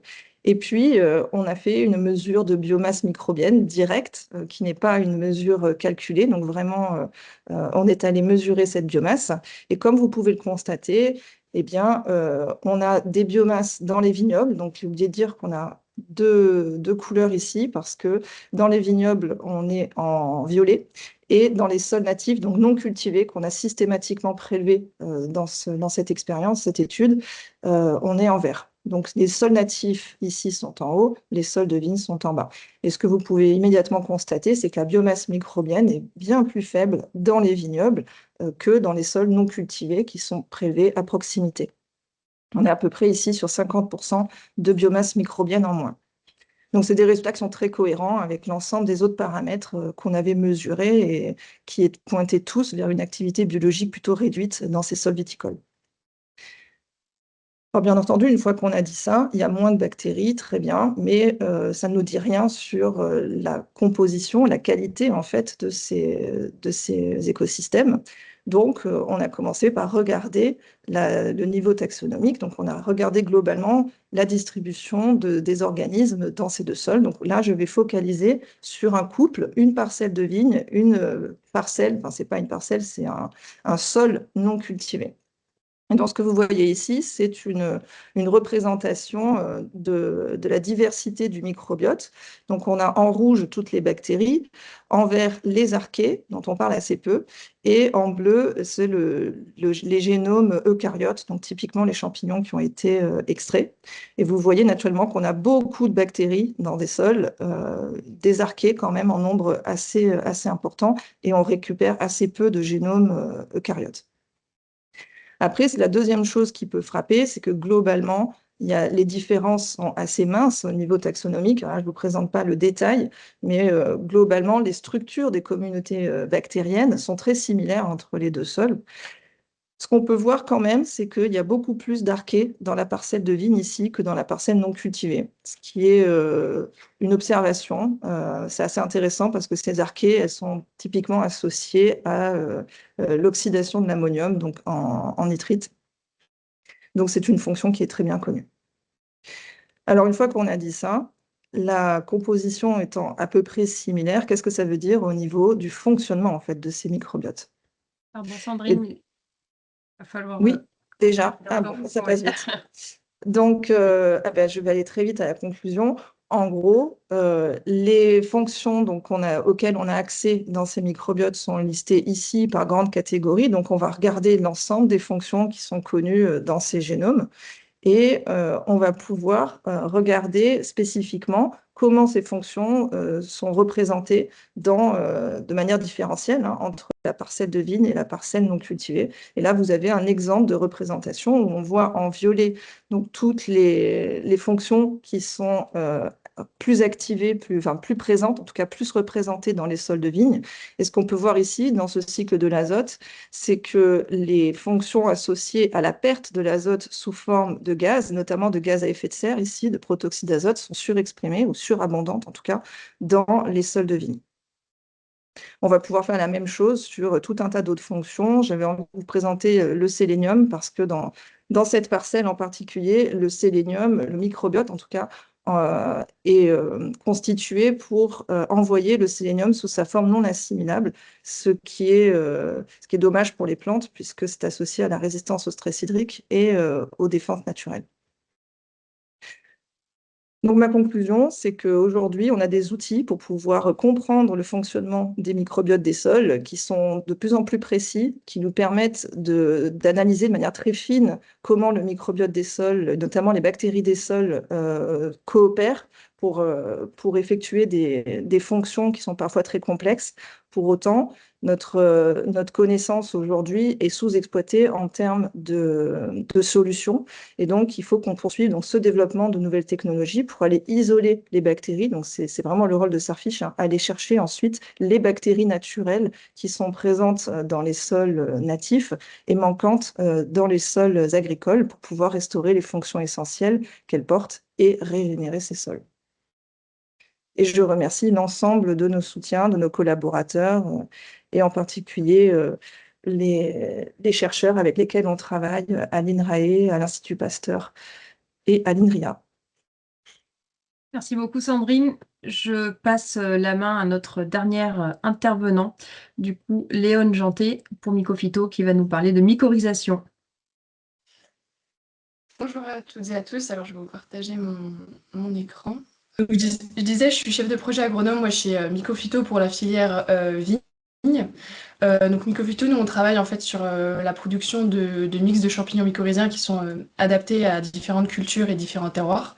Bon là on va rester centré sur la vigne parce que c'est l'objet du jour. Et je voulais vous parler un peu plus en détail du coup de la mycorhisation, même si ça a déjà été un peu abordé.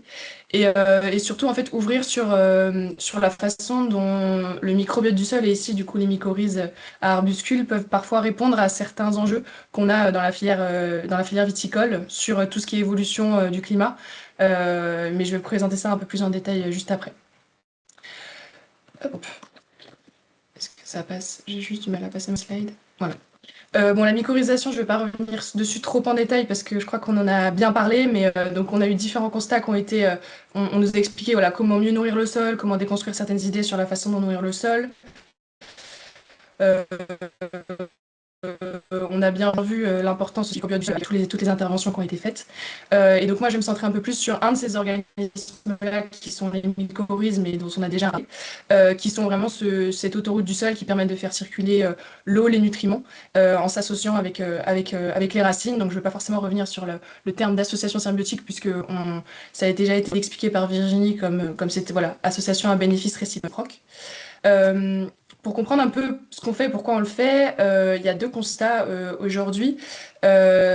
Déjà, donc, dans ces mycorhizes qui s'associent avec 85% des plantes, il y a une grande variabilité. Et ça, d'ailleurs, ça a déjà été dit, notamment par aussi Olivier, je crois, que le microbiote, et surtout, donc ici, moi, je m'intéresse aux communautés de mycorhizes, de champignons mycorhiziens arbuscules.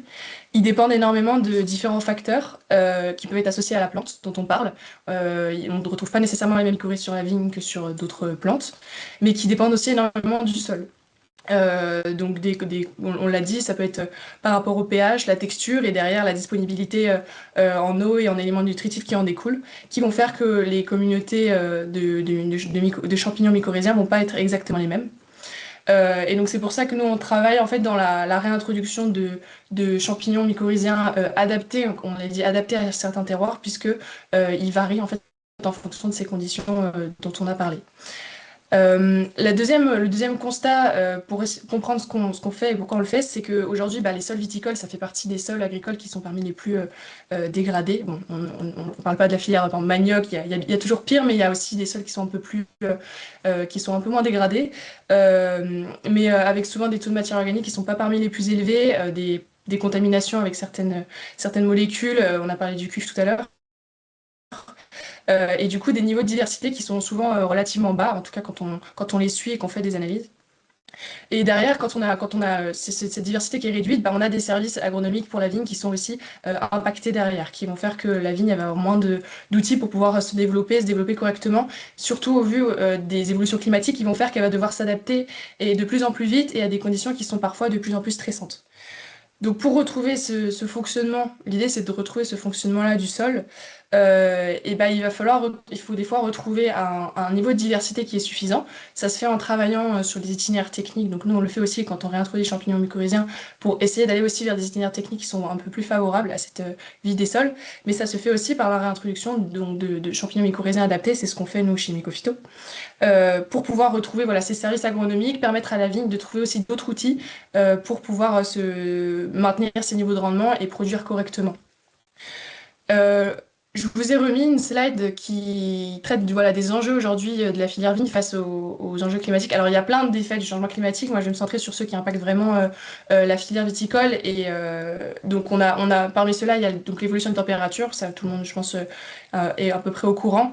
Étant donné qu'on prépare le salon qui va se tenir à Montpellier, pour vous donner une idée, en 2050, par rapport aux moyennes de 76-2005, pour l'Hérault, ce qui est prévu, c'est entre 1 et 1,5 degrés Celsius en plus. Donc tout ça a des gros impacts sur la vigne, c'est stades phénologiques. Mais il y a aussi, du coup, les précipitations, c'est pas tant qu'elles vont diminuer, mais c'est qu'il va y avoir une variabilité annuelle un peu plus importante, avec des épisodes qui sont des fois beaucoup plus intenses, beaucoup plus impactants aussi. Donc voilà, ces différentes modifications du climat font que la vigne, derrière, elle réagit. Il y a des pertes de rendement qui sont de plus en plus fréquentes. Quand on a des épisodes avec des stress hydriques importants, les pertes de rendement sont d'autant plus fortes. Et derrière, les viticulteurs et les vignerons sont très au fait que ça modifie aussi les propriétés œnologiques du vin, avec une augmentation du degré alcoolique, une diminution aussi de l'acidité, ce qui est un gros problème notamment pour les blancs et rosés, etc. Donc la question, c'est comment est-ce qu'aujourd'hui on trouve aussi d'autres solutions pour pouvoir adapter la viticulture de demain. Alors ça passe par plein de techniques agronomiques, mais ça passe aussi du coup par l'emploi de solutions qui permettent de redynamiser cette vie des sols. Surtout dans un contexte où aujourd'hui on a une tension sur la ressource en eau, on sait qu'elle risque d'aller en augmentant. Et donc l'idée, c'est pas de toute façon, il n'y a pas un levier qui fonctionnera tout seul, mais c'est d'apporter une combinaison de leviers qui puisse se permettre de mieux produire. Donc, ce qui a été fait, c'est que on a porté le projet Mycovigne 1. Ça, c'est un exemple en fait de projet qu'on a pu mener. Le but, en fait, je vous l'ai mis là, c'est de caractériser les bénéfices qu'on a de la mycorhisation adaptée pour atténuer les effets du changement climatique. Donc, on a introduit un mix de champignons mycorhiziens dans une parcelle. Ça s'est fait au château Sainte-Roseline. C'est situé dans le Var, en collaboration donc, avec le Crédit Agricole et le Centre du Rosé. Le Centre du Rosé, c'est un centre technique qui nous a permis de faire différents suivis aussi sur les parcelles. Et on a fait un mix de champignons mycorhiziens qui était en fait produit à partir de la biodiversité qui existait dans ce sol-là, qu'on a multiplié, qu'on a enrichi, qu'on a réintroduit, sur deux modalités, donc une modalité témoin et une modalité mycorhizée de grenache, et qu'on a suivi sur 3 ans. Le fait que ce soit suivi sur 3 ans, c'est un point central du projet, parce que l'idée, c'était de suivre les effets de la mycorhisation dans différents contextes climatiques, pas simplement une année dans un contexte qui ne serait pas transposable, et parce qu'on sait que d'une année à l'autre, ça varie aussi énormément. Et derrière, donc il y a un suivi climatique et hydrique qui a été fait. Le suivi climatique, c'est que chaque année, on a regardé les précipitations, la température, on a regardé par rapport aux moyennes de la décennie précédente comment l'année s'était comportée. On a regardé dans le sol comment l'eau se comportait aussi avec la mise en place de sondes tensiométriques, donc la teneur en eau du sol. Et derrière, on allait voir l'impact sur la vigne avec différentes mesures agronomiques, donc de rendement, de développement, des mesures œnologiques pour regarder la qualité du vin en aval. Et évidemment, on a suivi la microbiologie du sol, regarder ce que nous, on avait introduit, comment ça se comportait, comment ça se pérennisait dans le sol, puisque c'est quand même notre travail. Et donc, on a combiné tout ça pour essayer de voir voilà, comment la mycorhisation, elle avait pu permettre à la vigne, les années où il y avait plus de stress hydrique, de peut-être mieux se maintenir. Mais ça, je vais vous le présenter juste après.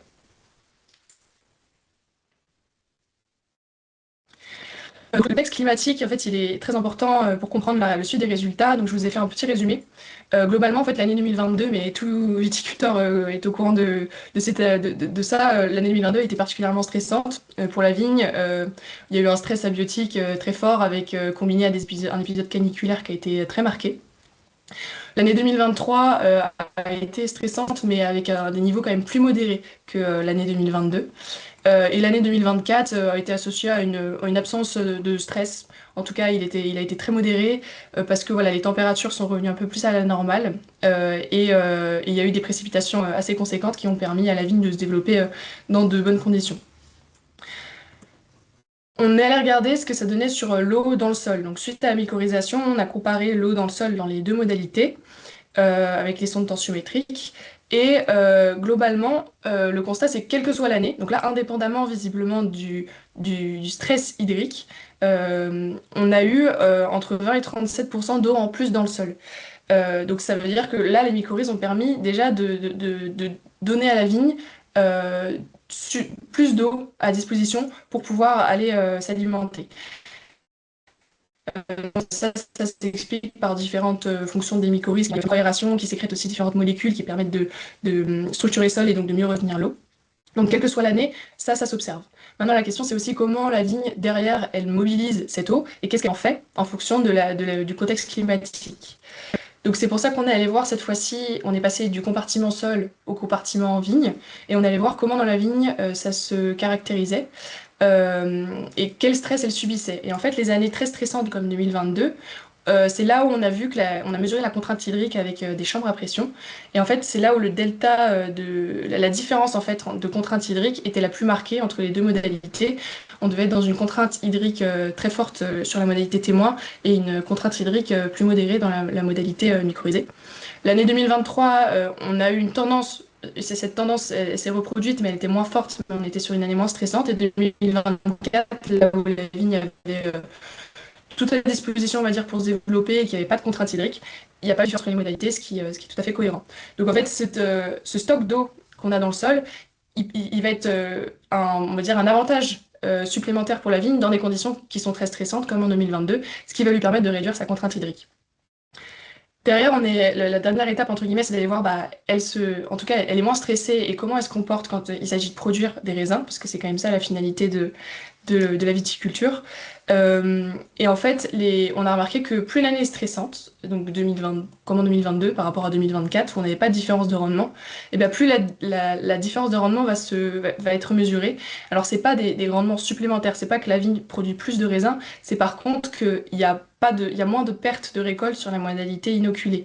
Alors, ça se quantifie pas surtout en nombre de grappes par pied, c'est plutôt un poids de grappes qui varie entre les modalités. Et donc la vigne qui a ce stock d'eau supplémentaire dans des conditions qui sont très stressantes est moins stressée parce qu'elle peut mobiliser et derrière il y a moins de perte de rendement. Je vous ai mis après sur la slide suivante des petites photos parce que c'est difficile, que vous puissiez visualiser à quoi ça peut ressembler. Alors ça, c'est dans un autre contexte. Là, on était dans le Var, tout ce que je vous ai présenté. Là, on change un peu de contexte, on est dans l'Aude. Mais bon, ça permet de voir aussi comment ça se passe dans des contextes différents. Et en fait, ça vous donne une idée de comment ça se traduit au champ des non-pertes suite à l'inoculation de champignons mycorhiziens. Et en fait, là, on le voit surtout sur le remplissage des grappes avec des baies des grappes qui sont moins ouvertes. Il y a plus de baies en fait par grappe. Et donc en fait, nous, on fait différents suivis derrière sur la maturité, sur les composés phénoliques, etc. pour voir à quel stade ça avait pu jouer. Et donc là, ça a joué surtout sur les stades qui étaient avant la maturation des raisins pour la formation de cette grappe. Donc voilà, j'ai quasiment fini. Donc je pense que cet exemple-là est un bon exemple d'application pour voir comment la diversité des sols, dont on parle depuis tout à l'heure, peut avoir vraiment un impact réel sur les conditions culturelles pour la vigne et peut être un levier d'adaptation face à des fois des conditions climatiques qui peuvent être très compliquées pour les pieds de vigne. Et je trouve que c'est une belle manière de conclure parce que c'est aussi un beau message qu'on peut véhiculer. Je vous remercie et puis je laisse la parole. Merci beaucoup, Léon. Je vais passer aux questions qu'on a pu noter. Donc, Amandine de Laforge pour Virginie demandait donc sur l'ajout de la diversité de végétales, pourrait-on avoir des résultats avec des plantes annuelles dans l'interrang, par exemple des légumineuses ou autres couverts? Dans l'interrang, alors, moi, je n'ai pas de mesures précises là en tête. C'est vrai qu'il y a une augmentation au niveau il y a une modification plutôt de la communauté microbienne en fonction des plantes que l'on met dans l'interrang. Ça, c'est évident, ça va dépendre du type de plante que l'on met. Après, la plupart du temps, ce qui est l'objectif au niveau de l'interrang, entre autres en ce qui concerne la communauté microbienne, c'est beaucoup d'utiliser des légumineuses. Donc, dans l'idée de stocker du carbone, de ramener du carbone au niveau de l'azote, ramener de l'azote atmosphérique, de l'intégrer dans les rangs. Voilà, mais j'ai pas de mesure, j'ai pas de quantification précise en tête là. Ok, merci. Merci Virginie. Une question qui a été posée à Thibaut par Olivier Dieltiens. Bon, Thibaut a répondu à l'écrit. Est-ce que c'était suffisant ou est-ce que Thibaut, tu souhaiterais ajouter un petit mot par rapport aux conditions de température, les conditions contrôlées, 28 degrés égale 4 mois? Non, c'est bon, j'ai tout répondu, hein.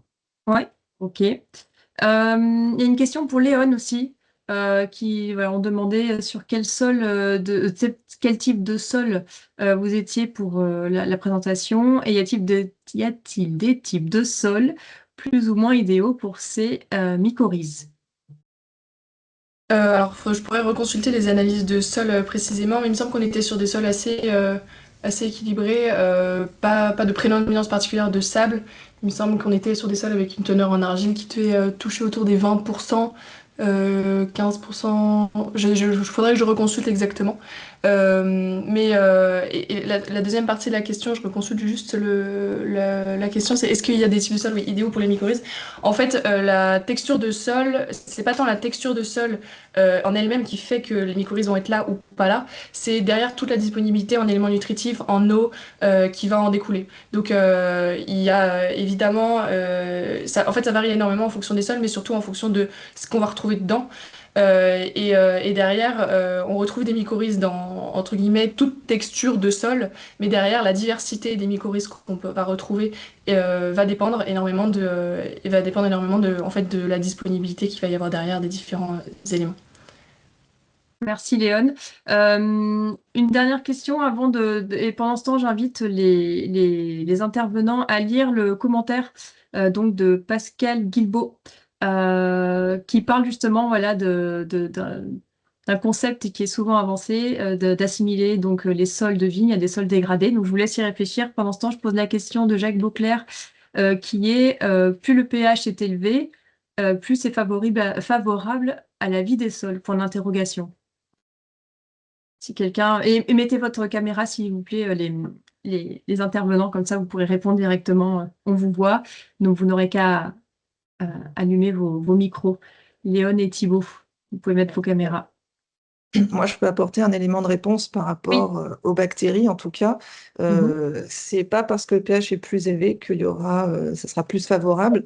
C'est plutôt qu'on va avoir des communautés microbiennes, et notamment des communautés bactériennes différentes, puisqu'on a des bactéries qui vont se développer préférentiellement à pH plutôt acide et d'autres à pH plutôt alcalin. Donc, c'est pas une relation linéaire. Oui, voilà, sur les champignons mycorhiziens, la réponse va être similaire en fait, où c'est vraiment la diversité des champignons qu'on va retrouver qui va évoluer.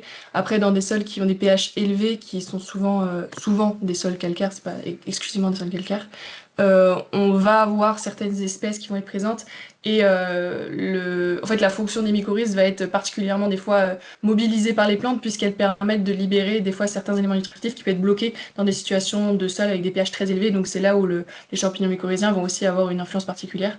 Et donc en fait, dans ces sols à pH très élevé, on va avoir certaines communautés de champignons qui sont associées à ces fonctions-là. Mais voilà, c'est vraiment une question d'équilibre du microbiote du sol qui varie, quoi.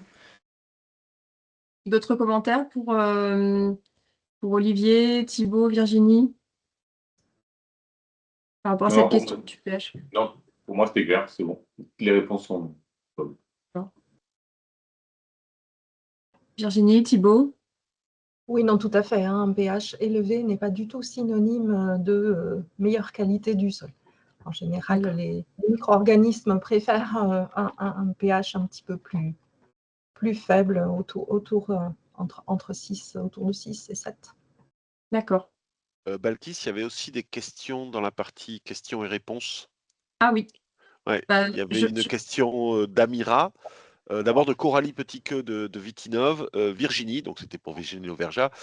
Qu'entends-tu, apparemment, elle vous connaît, qu'entends-tu par impact positif sur la physiologie des plants de vigne, dans le cadre de l'agroforesterie? Oui, alors j'ai effectivement répondu Ah, directement pardon. à Coralie, mais il n'y a pas de souci, on peut en discuter. Par rapport, tous les indicateurs qu'on a mesurés sur ces vignes-là, celui qui montrait le plus de différences significatives, c'est un indice qui s'appelle le NBI et qui est représentatif de la teneur en azote dans les plants de vigne, donc qui était meilleur que dans les vignes qui étaient très éloignées des arbres. Voilà, il y a d'autres mesures qui ont été faites et qui sont encore en cours d'analyse. Alors, donc, il y avait également une question de Amira Gelim qui demandait, pas précisément à quelqu'un, mais est-ce qu'il y a un lien entre biomasse microbienne et lumière aussi? Où se situe la lumière par rapport à tous ces paramètres sur l'échelle? Alors, la lumière, effectivement, on n'est pas. Il y a un impact forcément de la lumière sur les micro-organismes. Ça va dépendre des micro-organismes. Nous, généralement, dans toutes les analyses qu'on a faites, on n'a pas pris la surface du sol. De façon générale, la lumière dans les couches en dessous de la surface, elle passe un petit peu moins bien, donc elle est un peu moins impactante, bien entendu. Des analyses il y en a beaucoup sur l'effet de la lumière, bien entendu, c'est la qualité de la lumière qui va être importante. Et donc après, l'effet des UV sur les micro-organismes, bien entendu, a été largement décrit et plutôt néfaste pour les micro-organismes en tout cas. Voilà, donc il y a des choses qui sont faites, qui sont peu prises en compte pour l'instant dans nos analyses. On va peut-être plus s'intéresser à des problématiques de température que de lumière. Parce que on s'intéresse, moi je m'intéresse particulièrement aux racines, donc je suis dans des couches un petit peu plus profondes. Merci de votre réponse. J'en profite pour mettre dans le chat un lien vers un document qui est sorti récemment, qui a été établi par le RMT, Réseau Mixte de Technologie. Ce sont des organismes gérés par les instituts techniques au niveau national, et donc qui mixent, comme leur nom l'indique, des laboratoires de recherche et l'Institut technique, en l'occurrence pour nous l'IFV, et le RMT bouclage, dont j'ai oublié ce que veut dire bouclage, mais enfin qui travaille en tout cas, à sortir un document sur les indicateurs de fonctionnement biologique des sols agricoles. C'est des fiches pratiques sur les différents indicateurs, et je l'ai trouvé assez bien fait comme il vient de sortir et que c'est sur le thème. Je vous le partage pour ceux que ça intéresse. Voilà. Léon voulait prendre la parole ensuite, j'imagine, pour répondre à la question qui lui a été posée. Et ensuite, j'inviterai les participants, enfin les intervenants, à répondre à cette question sur les parcelles de sol viticole. Oui, du coup, pour ce qui était du suivi de la pérennité des champignons mycorrhiziens dans le sol, pour là, le projet que je vous ai présenté, nous, on l'a mesuré donc, sur 3 ans. Globalement, nous, on sait qu'ils se maintiennent sur 3-4 ans. Après, au-delà, ça dépend énormément du travail qui va être fait sur la parcelle. On a la capacité de le suivre avec des analyses nous qu'on fait de taux de mycorrhization. Mais évidemment, des fois, il y a aussi un effet tampon du sol qui va faire qu'on peut modifier au niveau local autour des racines et que derrière, la microbiologie du sol, derrière, évolue aussi. Et donc, nous, on sait qu'on peut le maintenir sur 3 à 4 ans. Après, il faut le réévaluer pour pouvoir voir s'il faut réinoculer derrière. Étant donné que là j'avais la parole, je pouvais peut-être répondre sur pas la question, mais la réflexion qui avait été faite sur les sols dégradés. Alors peut-être que oui, je pense que c'est moi qui en avais parlé en plus, je vais peut-être mal exprimé, étant donné que surtout que en fait les sols viticoles de base, c'est la viticulture est en place sur des sols qui sont en général historiquement en tout cas, ça se mesure un peu partout, où les autres cultures n'étaient pas en place parce que c'est pas les sols les plus propices à des par exemple forts niveaux de rendement en grande culture, en autres cultures. Et donc historiquement on y mettait la vigne et derrière quand on peut plus faire de vigne, en général on met des oliviers. Donc c'est vrai que cette idée de sol qui a moins de matière organique, qui est moins profond, donc moins propice à des niveaux de production importants dans d'autres cultures, sont souvent associés à la viticulture. Après, la notion de dégradation, c'est peut-être pas le bon terme, mais c'est vrai que je l'employais dans le sens où oui, après dans les sols viticoles, il y a aussi d'autres problématiques qui sont par contre associées à des teneurs en différents éléments comme du cuivre. Il y a beaucoup de recherches qui ont été faites là-dessus. Et aussi, du coup, il y avait des graphiques qui avaient été montrés, alors je sais plus exactement par qui, sur le niveau de diversité qu'on retrouvait dans les parcelles, où là on voit qu'il est inférieur et c'est pour ça qu'il y a du travail aussi à faire là-dessus. Je sais pas si quelqu'un voulait compléter là-dessus. Ouais, moi, je veux bien compléter là-dessus. parce que bon, Pascal Bilbao est quand même quelqu'un d'un très grand observateur depuis quelques années quand même, des vignobles, et il a raison sur cette idée-là. Je pense qu'il ne faut pas véhiculer que les sols de vigne sont des sols dégradés. Effectivement, c'est ce que vient de dire Léon.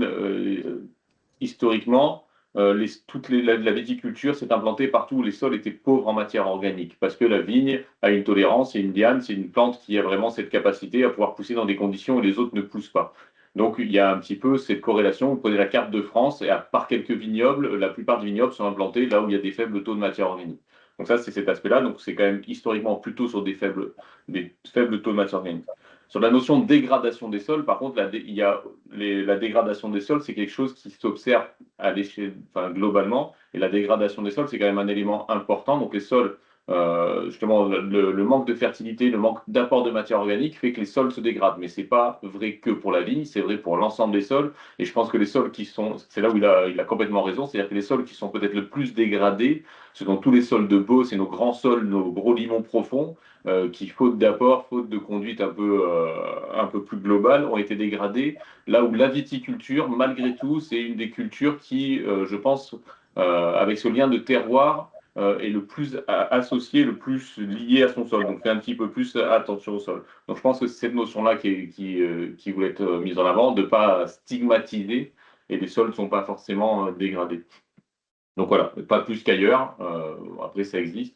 Et après, sur la dernière notion là, qui vient d'être citée, effectivement, il y a eu des études qui ont été conduites sur la partie diversité, là, surtout la partie interaction en vignoble. Il y avait notamment des comparaisons de sols de vigne versus des sols de forêt. Et il y a des choses qui sont très intéressantes, mais enfin, que vous pouvez creuser, hein, qui ont été mises en avant pour montrer qu'il y avait peut-être moins de diversité dans des sols forestiers que dans des sols viticoles, mais beaucoup plus d'interaction, des notions de ce type-là.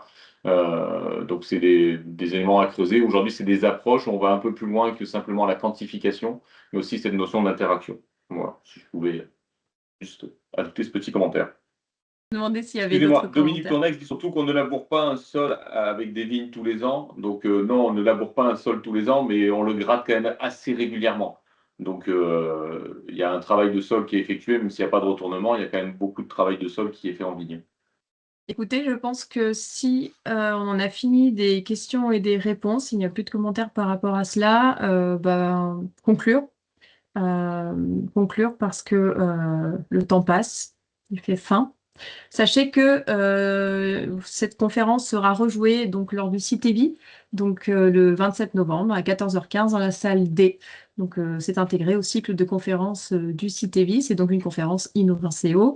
Et vous pouvez également, donc je l'ai déjà dit dans le chat, mais nous retrouver, donc nous contacter, Gilles et moi, si vous le souhaitez, vous avez nos coordonnées.